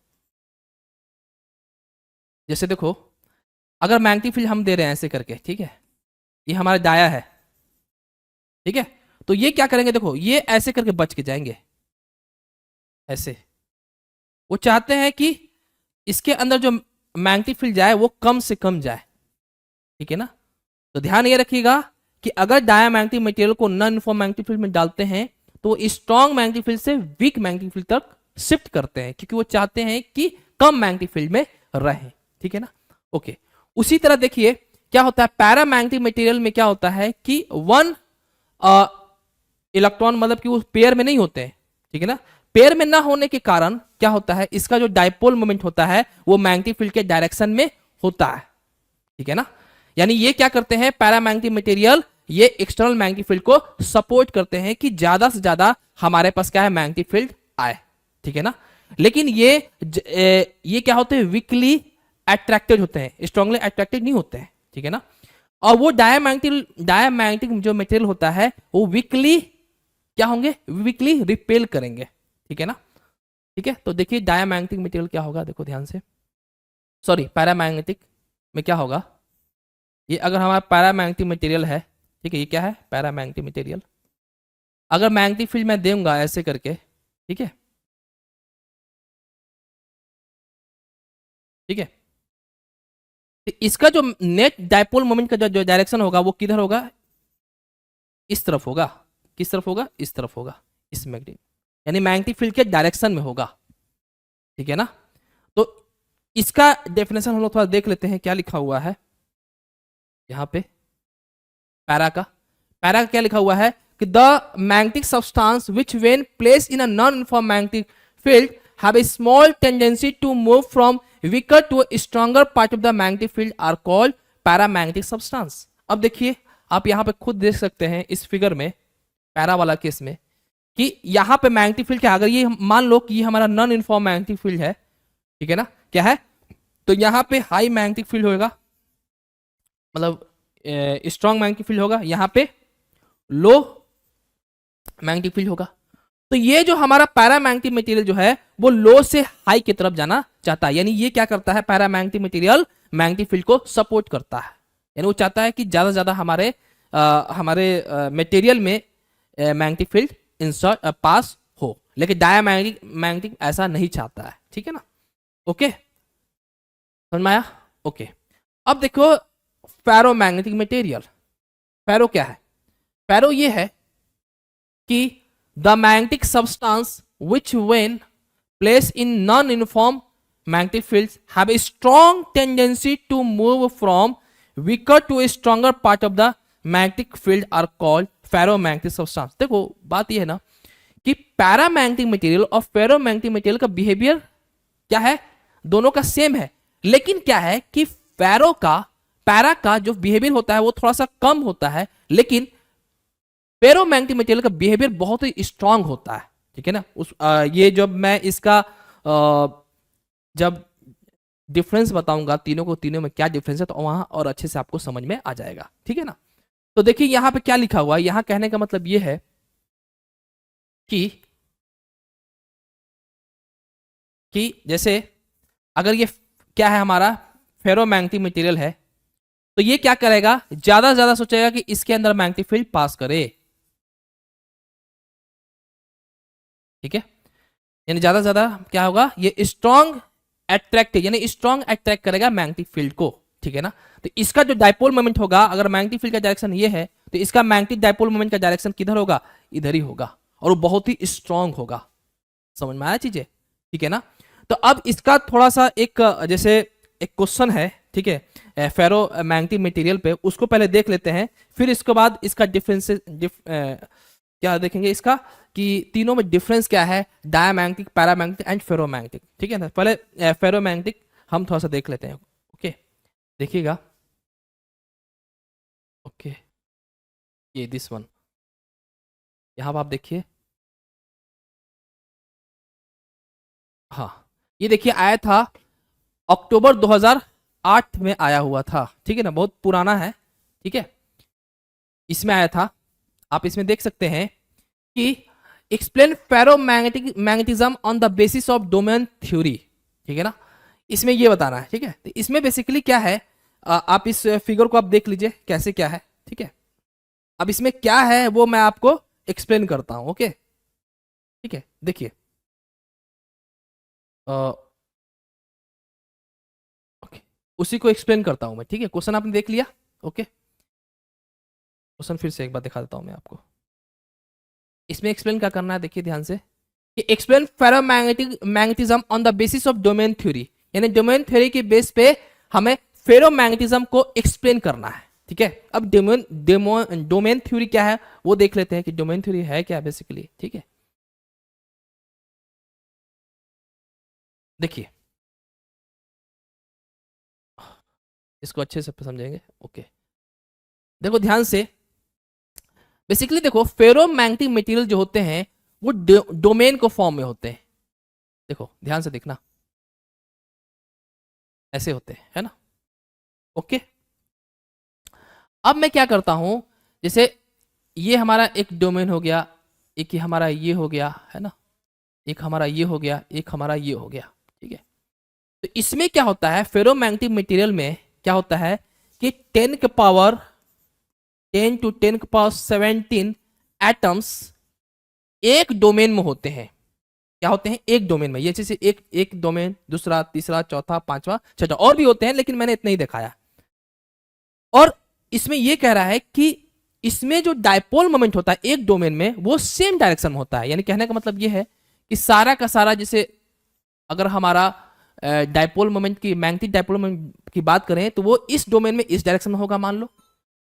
अगर इसकी बात करेंगे तो इस डायरेक्शन में इधर होगा, सारा का सारा एटम्स का, सारा का सारा इलेक्ट्रॉन की वजह से जो हमारा डायपोल मोमेंट आएगा वो इस डायरेक्शन में होगा। अगर इसकी बात करें तो ये ऐसे होगा, अगर मैं इसकी बात करूं तो ऐसे होगा, ठीक है।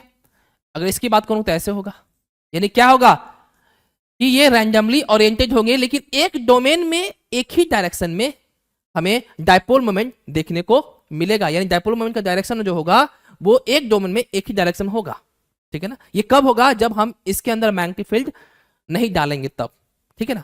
अब मैं क्या करूंगा, इसके अंदर मैग्नेटिक फील्ड डालूंगा, तो इसका नेट डायपोल मोमेंट क्या होगा, अभी अभी जो नेट डायपोल मोमेंट होगा वो कितना हो जाएगा, 0 होगा, क्योंकि आप खुद देखिए कि ये कैसा कैसा ओरिएंट की कैसे है, रैंडमली ओरिएंटेड है ना, कोई ऐसे है, कोई ऐसे है, कोई ऐसे है, कोई ऐसे है। जब रिजल्टेंट सबका लेंगे तो देखने को मिलेगा कि नेट डायपोल मोमेंट क्या हो गया, 0 हो जाता है, ठीक है ना। अब मैं क्या करूंगा, इसी को हम मैग्नेटिक फील्ड देंगे, यानी क्या करेंगे, इस पे हम मैग्नेटिक फील्ड दिया तो हमें क्या मिलता है, हमें ये मिलता है कि सारा का सारा जो डायपोल है, सारा का सारा जो डायपोल है वो क्या आ जाएंगे, एक डायरेक्शन में आ जाएंगे।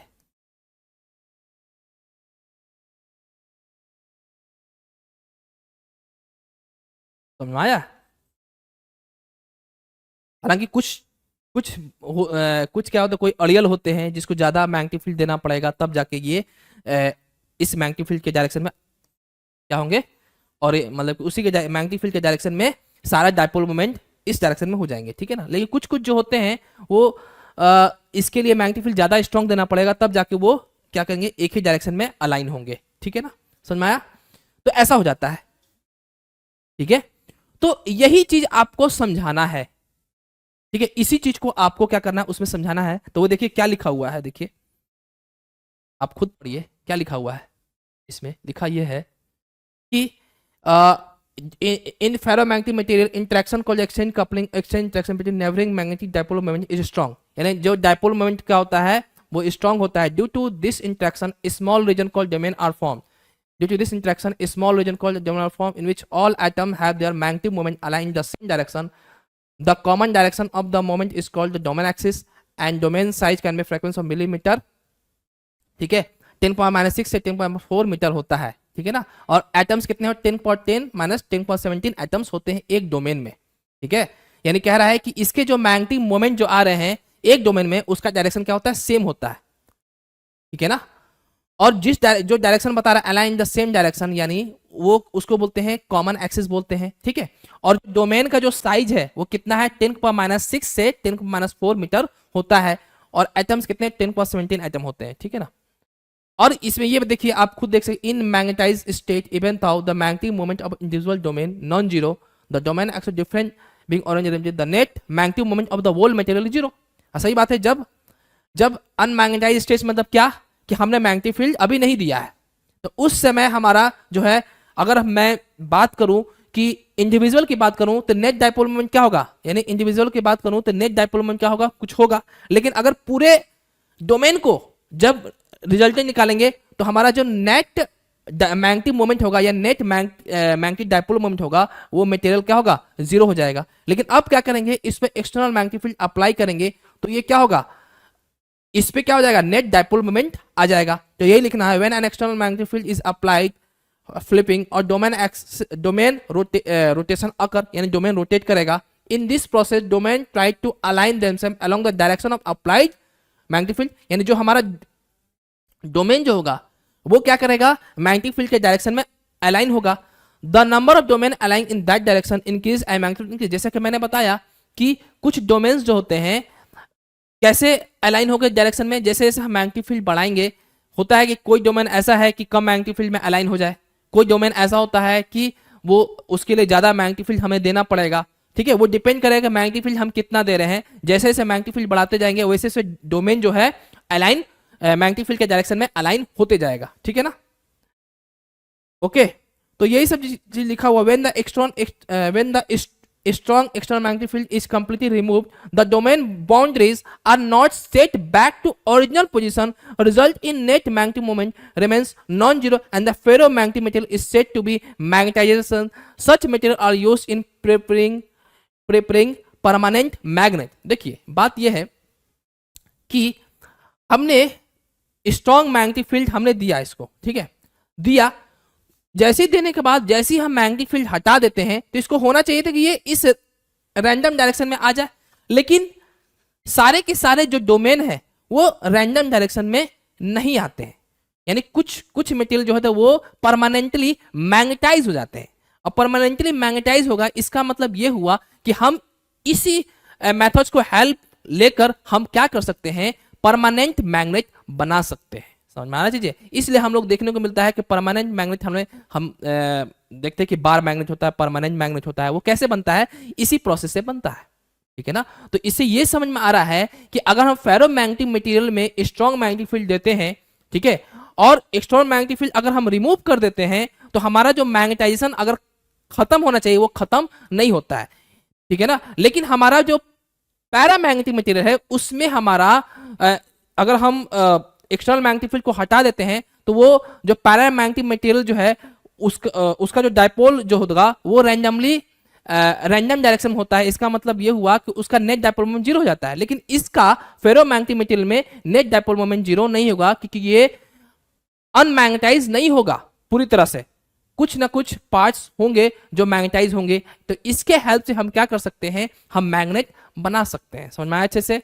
तो इसे ये ऐसे समझो कि अगर पैरामैग्नेटिक मटेरियल को एक्सटर्नल मैग्नेटिक फील्ड में रखेंगे, ठीक है, तो वो मैग्नेटाइज हो जाएंगे, और जैसे एक्सटर्नल फील्ड मैग्नेटिक फील्ड हटाऊंगा तो वो क्या हो जाते हैं, अनमैग्नेटाइज होते हैं, यानी मैग्नेटाइजेशन खत्म हो जाता है पूरी तरह से। लेकिन फेरोमैग्नेटिक मटेरियल में ऐसा देखने को नहीं मिलता है, ठीक है ना।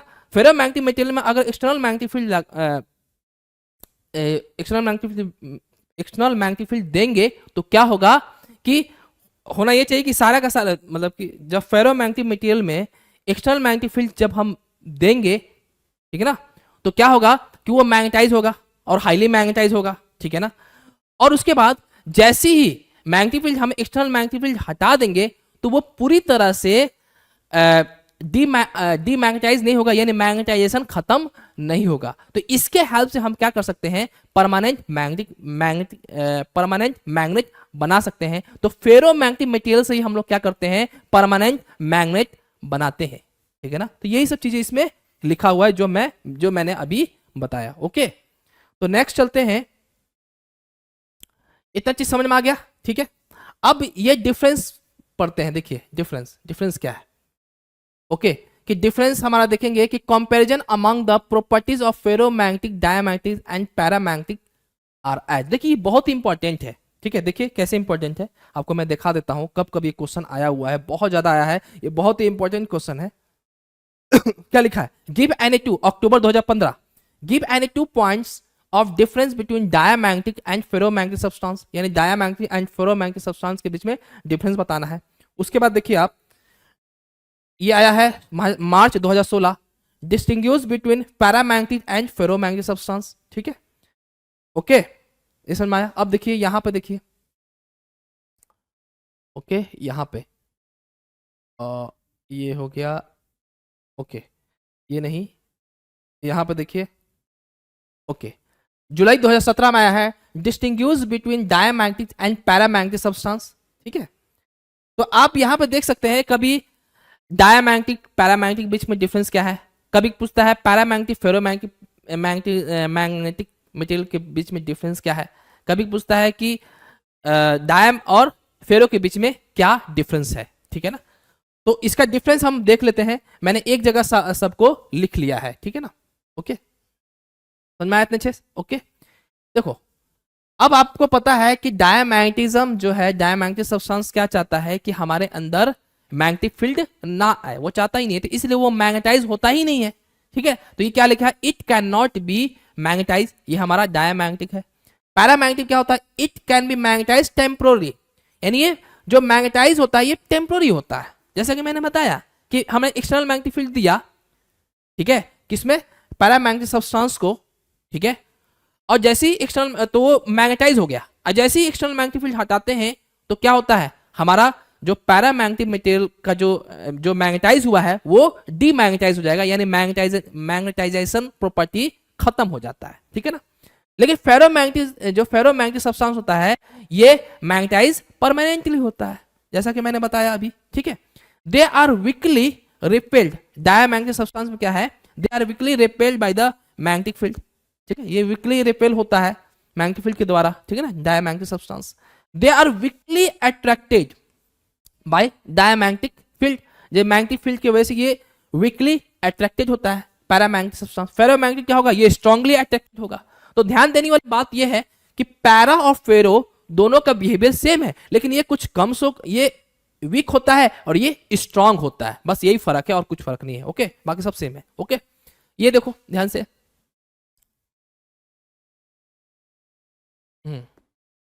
ये इंपॉर्टेंट है, देखना इसको अच्छे से कर लेना, बहुत ज्यादा इंपॉर्टेंट है, ठीक है। Diamagnetic effect is independent of temperature, ये डायमैग्नेटिक जो इफेक्ट देखने को मिलता है वो टेम्परेचर पे डिपेंड नहीं करता है, ये यूआर है, रिलेटिव परमेबिलिटी है, ठीक है। तो इसका जो रिलेटिव, सॉरी यहां पे देखो, पैरामैग्नेटिक इफेक्ट जो होता है वो टेम्परेचर पे डिपेंड करता है, ठीक है ना। यानी कहने का मतलब ये है कि टेम्परेचर जब बढ़ाएंगे पैरामैग्नेटिक सब्सटेंस में तो इसके जो मैग्नेटाइजिंग बिहेवियर जो होगा वो रिड्यूस हो जाएगा जब हम टेम्परेचर बढ़ाते हैं, जिसको हम क्यूरीज लैब में पढ़ेंगे इस चीज को। फेरोमैग्नेटिक इफेक्ट भी होता है, वो क्या होता है, टेम्परेचर पे डिपेंड करता है। अब पांचवा देखिए, डायमैग्नेटिक में जो हमारा रिलेटिव परमेबिलिटी होता है 1 से कम होता है, और जो हमारा पैरामैग्नेटिक होता है वो रिलेटिव परमेबिलिटी 1 से ज्यादा होता है, और हमारा जो फेरोमैग्नेटिक होता है वो उसका जो रिलेटिव परमेबिलिटी होता है 1 से बहुत ही ज्यादा होता है। ठीक है ना। अब देखिए यहां पे जो हमारा काई होता है, मैग्नेटिक ससेसिबिलिटी, इसका वैल्यू कितना होता है? स्मॉल होता है। आपको पता है कि लेस देन 0 होता है, और लेस देन 0 मतलब क्या? नेगेटिव, लेकिन स्मॉल होता है। ऐसा नहीं कि बहुत ज्यादा छोटा होता है, ऐसा नहीं है। और हमने ये भी बताया था कि x का वैल्यू अगर जो -1 है वो किसका होता है? सुपर कंडक्टर का होता है। ये पता होगा आपको, कल मैंने बताया, अभी मैंने बताया। ठीक है ना। ओके, काई इज स्मॉल एंड पॉजिटिव। काई का जो वैल्यू होता है वो क्या होता है? हमारा मैग्नेटिक ससेसिबिलिटी जो होता है किसका? पैरामैग्नेटिक में वो 1 से ज्यादा होता है, लेकिन बहुत ज्यादा नहीं होता है। ठीक है ना। लेकिन फेरो की बात करें तो उसका जो काई का जो वैल्यू होता है, यानी मैग्नेटिक ससेसिबिलिटी जो होता है वो बहुत ज्यादा होता है, 1 से बहुत ही ज्यादा होता है। ठीक है ना। और देखिए, ओके, डायमैग्नेटिक सब्सटेंस में कोई भी क्यूरी पॉइंट नहीं होता है, पैरा में कोई भी क्यूरी पॉइंट नहीं होता है, लेकिन फेरो सब्सटेंस में एक डेफिनेट क्यूरी पॉइंट होता है। अब क्यूरी पॉइंट क्या होता है? ठीक है, क्यूरी पॉइंट जिसको बोलते हैं कि एक, जैसे हमने क्या किया कि फेरोमैग्नेटिक मटेरियल में, देखो फेरोमैग्नेटिक मटेरियल में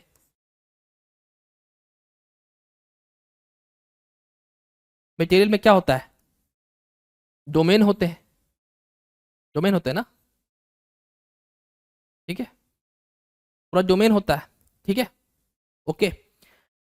इसमें क्या होता है कि जब हम फेरोमैग्नेटिक मटेरियल को जब हम हीट करते हैं, ठीक है, क्या करते हैं? हीट करते हैं, तो ये डोमेन जो है ये रिड्यूस होने लगता है, और रिड्यूस होते होते एक टेम्परेचर पे ये पूरी तरह से खत्म हो जाता है। क्या होता है?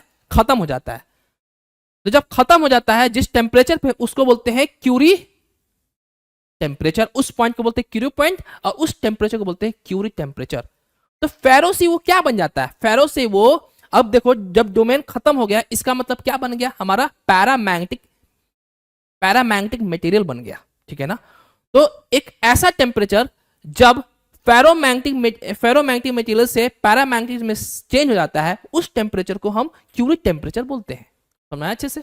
ओके, चलिए। तो क्यूरी पॉइंट हमें किस में देखने को मिला? सिर्फ फेरो में देखने को मिला। ओके ना। ओके, ओके, देखिए अब क्या है? In a uniform magnetic field, magnetic material comes to rest such that its length is perpendicular magnetic field. ठीक है, क्या कह रहा है कि हमारा डायमैग्नेटिक में जो हमारा जो डाइपोल होते हैं, यानी मैग्नेटिक डाइपोल मोमेंट होता है, वो क्या होता है? मैग्नेटिक फील्ड के परपेंडिकुलर डायरेक्शन में होता है, ताकि वो स्टेबल रहे। ठीक है ना। आप ऐसे समझो, आपको शायद पता होगा कि जैसे जैसे ये हमारा क्या है? ये हमारा मैग्नेटिक फील्ड है। Okay, okay, okay. तो मैग्नेटिक डाइपोल मोमेंट का फॉर्मूला आपने पढ़ा होगा, एम इक्वल टू क्या होता है? माइनस हमारा होता है एम बी कॉस थीटा। ठीक है, वो क्या होता है हमारा? M B cos theta, M into B. Okay, okay. Torque equal to क्या होता है? नहीं, potential energy, sorry, potential energy क्या होता है हमारा? Minus M dot V vector. ऐसे ही होता है ना। ठीक है, इसको हम कैसे लिखेंगे इस चीज को? Minus U B cos, minus M B cos theta, sorry, minus M B cos theta. ठीक है। अब आप ये बताओ कि अगर मैं थीटा का वैल्यू क्या कर दूं? 0 कर दूं, थीटा का वैल्यू 0 कर दूं, तो यू क्या हो जाएगा हमारा? Minus M B. ठीक है ना। अगर मैं थीटा का वैल्यू 90 डिग्री कर दूं, तो यू का वैल्यू क्या हो जाएगा? यू का वैल्यू क्या हो जाएगा हमारा? 0, सॉरी, यू का वैल्यू 0 हो जाएगा। ठीक है। अगर मैं थीटा का वैल्यू 180 कर दूं, तो यू का वैल्यू क्या हो जाएगा हमारा? एमबी हो जाएगा ना, देखो ना, ठीक है। तो ज्यादा स्टेबल कौन? जिसके पास कम एनर्जी होता है वो ज्यादा स्टेबल होता है, जिसके पास ज्यादा एनर्जी होता है वो कम स्टेबल होता है। तो ये क्या है? More stable. इसके पास कम एनर्जी है ना, और इसके पास ज्यादा एनर्जी है, तो ये क्या होगा? Less stable. ठीक है। अब इस केस में जो हमारा मैग्नेटिक डायपोल जो होगा वो कैसे होगा? देखो इस केस में अगर मैं मैग्नेटिक फील्ड ऐसे दूं तो हमारा डायपोल जो होगा वो ये, अगर ये नॉर्थ है, सॉरी साउथ टू नॉर्थ होता है ना, ये साउथ, ये देखो, तो ये हो जाएगा हमारा थीटा इक्वल टू 0 हो जाएगा यहाँ पे। मैग्नेटिक फील्ड का डायरेक्शन अगर ये वाला है तो इधर साउथ टू नॉर्थ, यानी मैग्नेटिक डायपोल मोमेंट का डायरेक्शन किधर है? इस तरफ है ना। इस केस में ये होगा ना, एम और बी के बीच में एंगल कितना है? 0 डिग्री है। एक ये केस हो गया। अब ये देखो, ये अगर मैग्नेटिक फील्ड ये वाला, तो इसमें इसमें कैसा होगा? देखो ध्यान से, दिख रहा है क्या? हाँ ओके। तो इसमें जो हमारा मैग्नेटिक फील्ड का जो डायरेक्शन होगा, यहाँ पे नहीं करो, रुको, बहुत छोटा हो जा रहा है ना। जब हमारा इतना हो, u का वैल्यू 0 हो, ठीक है, यहाँ देखो थीटा का वैल्यू 0 है, ठीक है, तो थीटा का वैल्यू 0 है, थीटा का वैल्यू 0 है, तो u का वैल्यू कितना है हमारा? कितना आया है u का वैल्यू माइनस एम बी, ठीक है, तो यहाँ पे लिख लो माइनस एम बी, ठीक है। तो उस केस में क्या था हमारा? ये हमारा क्या है? मैग्नेटिक फील्ड है, देखो ध्यान से। तो हमारा जो डाइपोल मोमेंट का जो डायरेक्शन होगा वो किधर होगा? इधर ही होगा ना। अगर ये मैग्नेटिक फील्ड है तो इधर ही होगा, ओके। अगर थीटा का वैल्यू क्या है हमारा? 90 डिग्री है, हमारा u का वैल्यू क्या है हमारा? 0 हो जाएगा, ठीक है। तो इस समय हमारा क्या हो जाएगा? मैग्नेटिक फील्ड अगर ये हमारा है, ठीक है, तो हमारा जो मैग्नेटिक डाइपोल मोमेंट का जो डायरेक्शन होगा वो इधर होगा, साउथ टू नॉर्थ, यानी ये होगा ऐसे, यानी दोनों के बीच में एंगल क्या है? मैग्नेटिक डाइपोल मोमेंट का डायरेक्शन इधर और मैग्नेटिक फील्ड का डायरेक्शन इधर, दोनों के बीच में एंगल 90 डिग्री, ठीक है। अब जब थीटा इक्वल टू क्या है हमारा? 180 डिग्री है, तो u का वैल्यू क्या है हमारा? आया था प्लस एम बी आया था। इसका मतलब ये हुआ कि अगर ये मैग्नेटिक फील्ड है बी, ठीक है, तो हमारा जो मैग्नेटिक डाइपोल मोमेंट का जो डायरेक्शन होगा वो किधर होगा? इस तरफ होगा ना, तभी दोनों के बीच में 180 आएगा, ठीक है। तो ये तो क्या हो गया? ये तो अनस्टेबल है, ठीक है ना। और देखो ये क्या है? ये स्टेबल है, हाईली स्टेबल है, और ये क्या है? लेस स्टेबल है, ठीक है। अब तुम खुद सोचो कि डायमैग्नेटिक जो मटेरियल होगा वो क्या इसमें रहेगा क्या? ऐसा तो होता ही नहीं, क्योंकि हमें पता है कि नेट मैग्नेटिक डाइपोल मोमेंट का डायरेक्शन जो होता था वो बी के अपोजिट होता था, ये होता था ना। तो इसमें भी नहीं रहेगा, क्यों नहीं रहेगा? क्योंकि इसमें ये अनस्टेबल है। लेकिन स्टेबल कौन सा होगा? एक यही बचा, एक ये बचा, एक ये बचा, इसमें तो रहेगा ही नहीं। इसलिए जो हमारा डायमैग्नेटिक मटेरियल जो होता है वो क्या होता है? मैग्नेटिक फील्ड के परपेंडिकुलर डायरेक्शन में होता है। ये आपको दिख गया, ठीक है ना, समझ में आया? तो ये हमारा मैग्नेटिक डाइपोल मोमेंट का जो डायरेक्शन होगा वो किधर होगा? इधर होगा। अगर ये हमारा साउथ है, ये हमारा नॉर्थ है, तो इस तरफ हो जाएगा मैग्नेटिक डाइपोल मोमेंट डायरेक्शन, ठीक है ना। लेकिन अगर मैं इसकी बात करूं पैरामैग्नेटिक मटेरियल का, तो स्टेबल किस में, स्टेबिलिटी किस में आ रहा है हमारा? हमें पता है कि पैरामैग्नेटिक मटेरियल जो होता है वो मैग्नेटिक फील्ड के सेम डायरेक्शन में होता है, magnetic dipole moment same direction में होता है, ठीक है ना। तो सेम डायरेक्शन में होगा तो ये वाला फर्स्ट जो केस है ये वाला, यही होगा इसका स्टेबिलिटी, यानी ये इस डायरेक्शन में वो स्टेबल होगा मैग्नेट, ठीक है ना। इसलिए यहां पे क्या लिखा हुआ है कि इन अ uniform magnetic field a paramagnetic substance comes to rest such that the length is parallel to magnetic field। यानी कहने का क्या मतलब है कि यहाँ पे हमारा जो मैग्नेटिक फील्ड जो होगा वो इस डायरेक्शन में होगा, साउथ टू नॉर्थ। यहाँ पे कहने का ये मतलब है, अगर ये बी है तो समझ में आया चीजें, ठीक है, ओके। इसका डिफरेंस तो नहीं दिया हुआ है इसमें, ठीक है। इसका देख लो। अब देखो यहाँ पे मैं एक डायमैग्नेटिक मटेरियल का एक लिक्विड है, डायमैग्नेटिक मटेरियल का लिक्विड है, वो इसके अंदर यूट्यूब में फिल कर दिया गया है, ठीक है। तो पहले ऐसे था, पहले कैसे था? ऐसे था, पहले ऐसे था, जब इसमें ऐसे इतना इसमें मटेरियल से भरा गया था पूरा बराबर, ठीक है, ओके, ऐसे भरा गया था, ओके। जब मैंने मैग्नेट लाया, तो जब मैग्नेट लाइन में क्या, ये नॉर्थ है साउथ है, तो हमें पता है कि डायमैग्नेटिक मटेरियल जो है वो मैग्नेट से दूर भागता है, यानी कहने का मतलब है कि मैग्नेटिक फील्ड से दूर भागता है वो मटेरियल। तो क्या होगा, ये थोड़ा सा इसका जो जहां पे मैग्नेटिक फील्ड लग रहा है, मैग्नेटिक फील्ड अप्लाई हो रहा है जिस पॉइंट पे, उसका जो लेवल हो जाता है वो डिक्रीज कर जाता है। क्या कर गया, ये डिक्रीज कर गया। समझ में आ रहा चीजें, है ना। तो ये क्या हो गया, डिक्रीज हो गया, और ये क्या होगा, लेवल राइज कर गया, क्योंकि देखो बात यह है कि डायमैग्नेटिक मटेरियल जो है मैग्नेटिक फील्ड से को अपोज करता है, यानी उससे दूर भागता है, इसलिए देखो इसका लेवल डिक्रीज कर गया। लेकिन अगर पैरामैग्नेटिक मटेरियल की बात करें तो ये तो मैग्नेटिक फील्ड को सपोर्ट करता है ना, तो ये इसका लेवल इस पॉइंट पे इंक्रीज कर जाएगा। उसी तरह हमारा फेरोमैग्नेटिक मटेरियल में ऐसा ही देखने को मिलता है, ठीक है ना। और 10 पॉइंट में क्या हो जाता है कि हमारा इसमें अगर पाउडर डालते हैं कोई भी चीज़ ऐसे करके, मतलब हमारा डायमैग्नेटिक मटेरियल डाल देते हैं, अगर मैं नॉर्थ साउथ यहाँ पे लगा देता हूँ तो ये डिप्रेस हो जाता है, ठीक है। और पैरा में क्या होता है, राइज हो जाता है, और फेरो में बहुत ज़्यादा राइज कर जाता है। तो ये सब डिफरेंसेस है, बहुत ज़्यादा इंपॉर्टेंट है, आप इसको जरूर से पढ़ के जाइएगा, ओके। अब पढ़ेंगे क्यूरीज लॉ, ठीक है। क्या पढ़ेंगे, क्यूरीज लॉ, है ना। क्यूरीज लॉ क्या है, देखो, Pierre Curie observe that the magnetization in a paramagnetic material is directly proportional to the applied magnetic field and inversely proportional to the absolute temperature T of the material. This is known as Curie's law. देखो बात ये है कि B क्या है यहाँ पे, applied magnetic field है। जितने ज्यादा हम मैग्नेटिक मटेरियल, यानी ये किसकी बात कर रहा है, ये बेसिकली पैरामैग्नेटिक मटेरियल की बात कर रहा है। यानी क्यूरीज ने क्या किया था, मैं पैरामैग्नेटिक मटेरियल पे एक्सपेरिमेंट किया था, और एक्सपेरिमेंट में ये पाया कि अगर हम पैरामैग्नेटिक मटेरियल पे मैग्नेटिक फील्ड हम जब देते हैं तो जितने ज्यादा हम मैग्नेटिक फील्ड देंगे उसका मैग्नेटाइजेशन बढ़ेगा। क्या होगा, बढ़ेगा।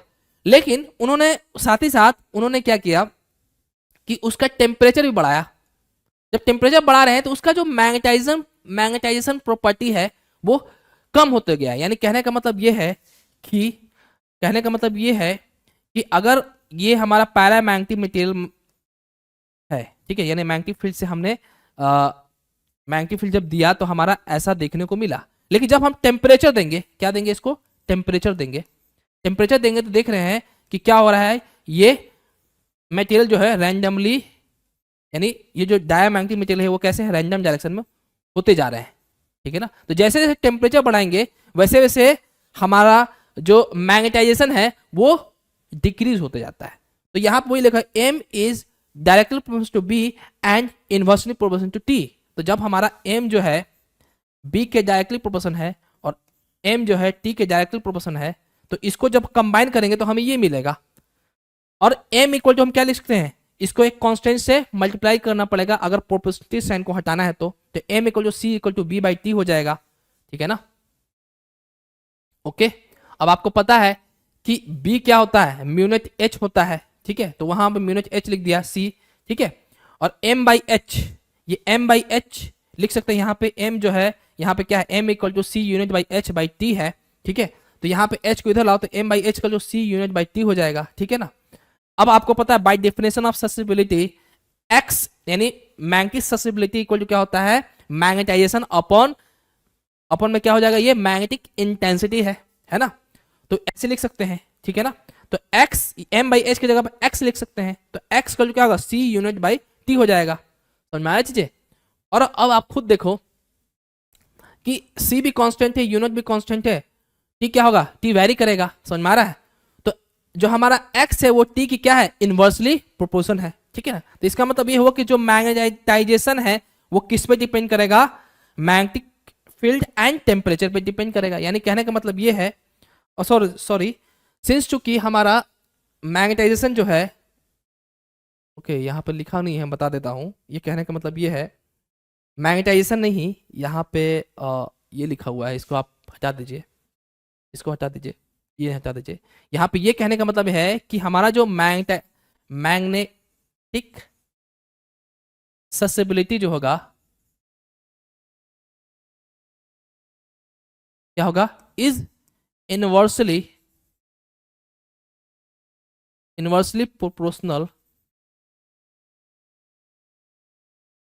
प्रोपोर्शनल टू टेम्परेचर हो जाएगा।